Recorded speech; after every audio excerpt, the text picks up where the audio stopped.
Halo, di kesempatan kali ini aku akan menjelaskan bagaimana tentang kehidupan Indonesia pada masa demokrasi liberal dan juga pada masa demokrasi terpimpin.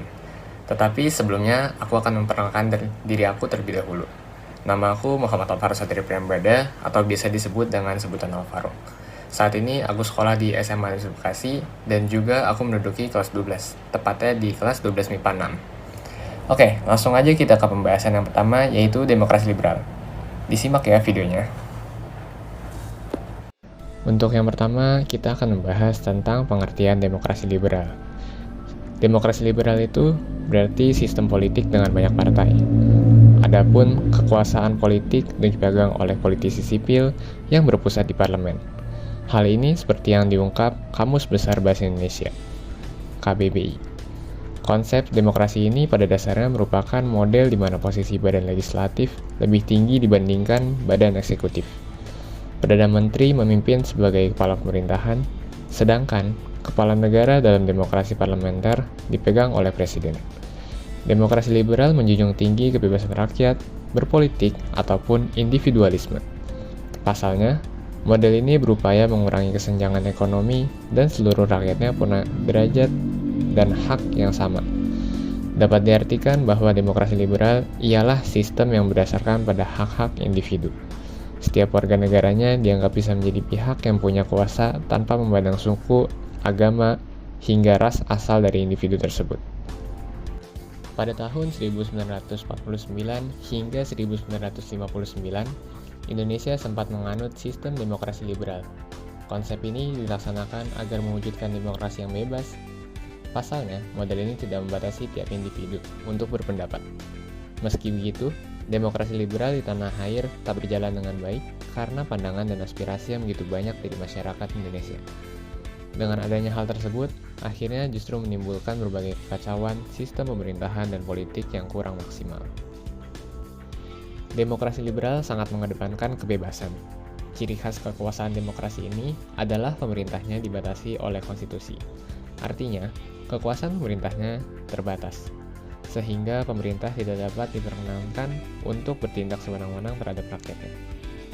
Pada era demokrasi liberal juga, Indonesia mengadakan pemilihan umum pertama pada tahun 1955. Pemilu pertama dilaksanakan bertujuan untuk memilih para anggota parlemen dan anggota konstituante. Konstituante ditugaskan untuk membentuk UUD baru, sehingga mampu menggantikan UUD sementara. Sistem politik masa demokrasi liberal banyak mendorong berkembangnya partai-partai politik, karena demokrasi liberal menganut sistem multipartai. Keberadaan partai-partai politik pada masa pemerintah Indonesia sedang menduduki masa panas-panasnya. Partai besar pada masa demokrasi liberal antara lain Partai Nasional Indonesia atau PNI, Nahdlatul Ulama atau NU, Masyumi, dan Partai Komunis Indonesia atau bisa disebut dengan PKI. Pada masa ini telah terjadi pergantian kabinet di mana partai-partai politik terkuat yang mengambil alih kekuasaan. Partai terkuat dalam parlemen saat itu adalah PNI dan Masyumi. Pada masa liberal, terjadi 7 kali pergantian kabinet. Susunan kabinet pada masa demokrasi liberal antara lain adalah sebagai berikut. Yang pertama yaitu Kabinet Nasir, yang dimulai pada tanggal 6 September tahun 1950 sampai 21 Maret 1951. Yang kedua yaitu Kabinet Sukiman, tanggal 27 April tahun 1951 sampai 3 April 1952. Yang ketiga, Kabinet Wilopo pada tanggal 3 April 1952 sampai 3 Juni 1953. Keempat, Kabinet Ali Sastroamidjojo I pada tanggal 31 Juli 1953 sampai 12 Agustus 1955. Yang kelima, Kabinet Burhanuddin Harahap dari 12 Agustus 1955 sampai 3 Maret 1956. Yang keenam, Kabinet Ali Sastroamidjojo II dari 20 Maret 1956 sampai 4 Maret 1957. Dan yang terakhir yaitu Kabinet Juanda dari tanggal 9 April 1957 sampai 5 Juli 1959. Masa kabinet ini kebanyakan hanya bertahan kurang lebih dari 1 tahun. Kenapa pada era ini seringkali terjadi pergantian kabinet? Alasan utamanya yaitu disebabkan karena adanya perbedaan kepentingan antar partai yang ada. Sayangnya, perbedaan di antara partai-partai tersebut tidaklah pernah dapat terselesaikan dengan baik. Pembahasan selanjutnya yaitu beralih ke sistem ekonomi pada masa demokrasi liberal. Yang pertama yaitu pemikiran ekonomi nasional. Pada tahun 1950-an, pemikiran ekonomi Indonesia fokus pada usaha mengubah struktur ekonomi yang didasarkan pada masa kolonial menjadi ekonomi nasional yang mandiri. Ini melibatkan tantangan besar karena ekonomi Indonesia telah lama didominasi oleh perusahaan asing dan kelompok etnis Tionghoa. Salah satu upaya untuk memperbaiki perekonomian adalah program Benteng yang diprakarsai oleh Sumitro Jojo Hadikusumo. Program ini bertujuan untuk mengembangkan kelas pengusaha pribumi yang kuat dengan bantuan pemerintah, seperti bimbingan dan kredit. Namun, dalam pelaksanaannya, program ini sering disalahgunakan dengan pemberian lisensi impor kepada orang-orang yang memiliki hubungan politik, mengakibatkan perusahaan Alibaba di mana warga pribumi menjadi pemilik nominal, tetapi pengusaha Tionghoa yang sebenarnya yang menjalankannya. Selain itu, ada upaya seperti gerakan ASA, yang memberikan perlindungan bagi warga asli Indonesia dalam usaha ekonomi mereka. Namun, kebijakan ini memicu ketegangan antara warga Tionghoa dan pribumi, bahkan berujung pada kerusuhan. Pemerintah juga mencoba mengatasi masalah inflasi dan defisit anggaran dengan mengurangi jumlah uang yang beredar, dikenal sebagai Gunting Syafruddin.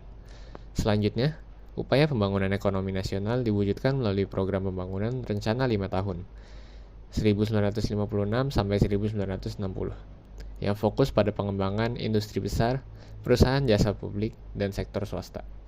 Selain itu, terjadi nasionalisasi perusahaan-perusahaan asing, terutama yang dimiliki oleh Belanda, sebagai tindakan protes karena tidak adanya pengembalian Irian Barat. Nasionalisasi ini dilakukan dalam 2 tahap, dengan perusahaan-perusahaan yang diambil alih kemudian dinasionalisasi secara resmi. Contoh perusahaan yang dinasionalisasi termasuk KPM yang menjadi PT Pelni, KNILM yang menjadi Garuda Indonesia Airways, dan Borneo Petroleum Mascapci dalam sektor minyak. Selama periode ini, pemikiran ekonomi berfokus pada transformasi ekonomi kolonial menjadi ekonomi nasional yang mandiri. Meskipun beberapa upaya seperti program Benteng menghadapi tantangan dan penyalahgunaan. Selanjutnya kita masuk ke pembahasan selanjutnya yaitu demokrasi terpimpin. Pengertian dari demokrasi terpimpin adalah sebuah sistem politik yang pertama kali diperkenalkan di Indonesia pada era pemerintah Presiden Soekarno. Konsep demokrasi terpimpin didasarkan pada ideologi politik Soekarno yang dikenal sebagai Pancasila yang merupakan dasar negara Indonesia. Dalam demokrasi terpimpin, kekuasaan politik terpusat pada satu pemimpin atau kelompok kecil yang disebut Dwi Tunggal, yang terdiri dari presiden dan wakil presiden. Pemimpin atau kelompok tersebut dianggap sebagai orang yang paling memahami kebutuhan dan aspirasi rakyat, dan mereka ditindak sebagai mediator atau penengah antara rakyat dan pemerintah. Oke, jadi begitulah bagaimana kehidupan Indonesia pada masa demokrasi liberal dan juga pada masa demokrasi terpimpin. Semoga video ini dapat bermanfaat untuk kita semua. Demikian, terima kasih untuk yang sudah menonton. Kurang lebihnya mohon maaf kalau misalnya aku ada kesalahan kata atau perbuatan. Dadah.